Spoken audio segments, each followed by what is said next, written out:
Alright guys, hey, this is Dave with Hydrographics. Today we're going to be, I picked this up in at SEMA. Bugler makes this, been out for a long time. You guys probably that are in the automotive industry know about these. Custom pinstripers are hard to come by, and they're, well, it's like everybody else is talented. I mean, you're going to pay for it. So for this table to call out a guy to do some custom pinstriping, to me was a little overkill. So I brought this Bugler pinstriper just for the small, you know, the hydrographic projects that I'm doing that I might be able to take care of myself without having to bring somebody else in and schedule and coordinate and all that. Let me go over the product with you. What it is a wheel. There's a different size wheel. This I think is the $180 kit, okay? You've got 1, 2, 3, 4, 5, 6, 7 different wheels here. And the size of the wheel indicates each one. They're all the same except for that little cleaning brush there. Okay, your instruction booklet of course. And then what you do is you fill this area up with paint. And you want to use like a hot shot or a thick paint. I'm actually using House of Colors and it works just fine. When you slide that back in, of course the wheel goes on the bottom, I kind of center it. Now, what you're going to get with the Bugler kit that I bought, I actually have a magnetic piece that you can set on the side of your car to do your side pinstriping. It's kind of neat. I don't have it here for this video because we're not going to use it, but then you've got your guides. It comes with 3 guides, a right and a left, and then a straight one. And this can be inserted into each side of this. And this is kind of your little anchor point there. And you can use it on rims and wheels and pretty much anything. But for this table, I want to put a line here and a line here. In order to do that, I just found myself my Allen wrench that was 1/8 of an inch, a little bit bigger than 1/8 of an inch, and ground it round. So 1/8 stock is what you want for this. Okay? So if you have some 1/8 stock laying around, old barbecue grills sometimes are 1/8, so thinner ones. There's a lot of things that are 1/8 that you can use just for adjusting your own. Then also what I did was I put a little zip tie here. Because what I'm going to be doing is trying to catch underneath this edge here. I also hot glued the top and the bottom of it to keep it from sliding around. You can't tighten it up that much on this.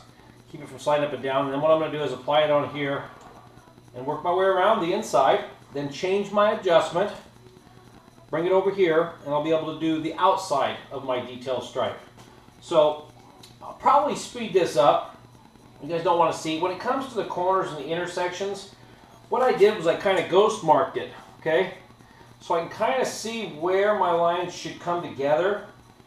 And then I can figure out where to start. Also, of course, you're going to need some acetone. I've got a clear coat over the top of this. That's why it kind of looks a little shiny and not so shiny. I've got clear on this.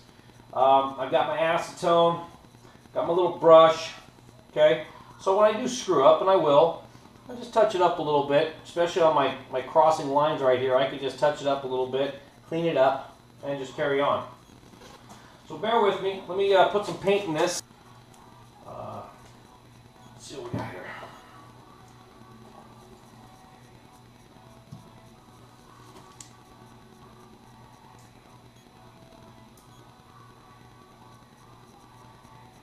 I'm not going to take much paint. So what you do is you put the paint in, put your top back on, make sure you're lined up straight. I kind of like to look down it, kind of like the front of a gun. Make sure you're lined up, and then I slide this plunger up. And you slide the plunger up until a little drop of paint comes out of that right there. Okay, once you got that out of there, you're good to go. So I'm just going to do a couple lines here. Yeah, I'll do a freehand one. It's working real nice.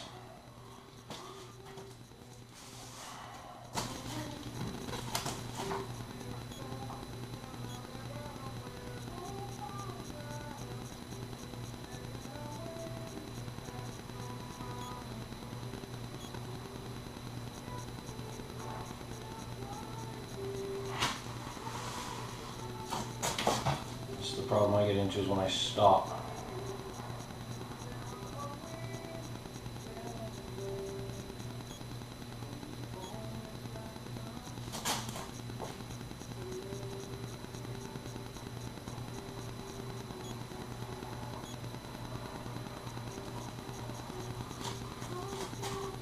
Stop everything in one shot. Can't hesitate and move your hands.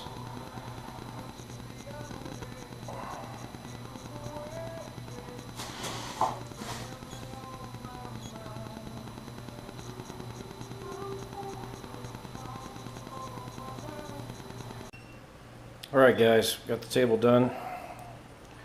Give a little close up of the bugler striper. See that there? Got a double on the inside and a wide one on the outside. It's just the way it worked out. I'll show you that's the foldable leaf there. I still have to buff it out one more time on top there. Down here, I got all what I gotta wipe that stuff off. It's got a little fuzz on it from the water, but it's clean. My legs, I lagged these in down here, so I had to cut the dowels off just to get it all apart.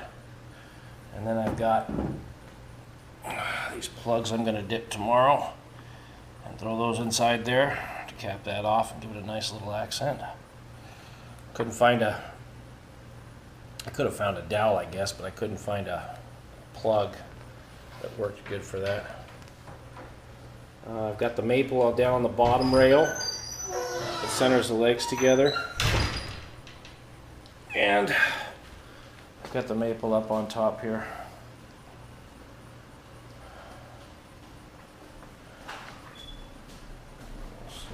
Run around this thing. I've got 3 coats of urethane on this. And I kind of cut the top of it. Well, I did. I cut the top of it to try to get it a nice shine. I still, like I said, you can see across it where it's got some dull spots. I'm going to hit it one more time. I put it all together and made sure everything fit before I finalized the last polish on it. But there you go. This is Dave with Tsunami Hydrographics, dining room table. We're out.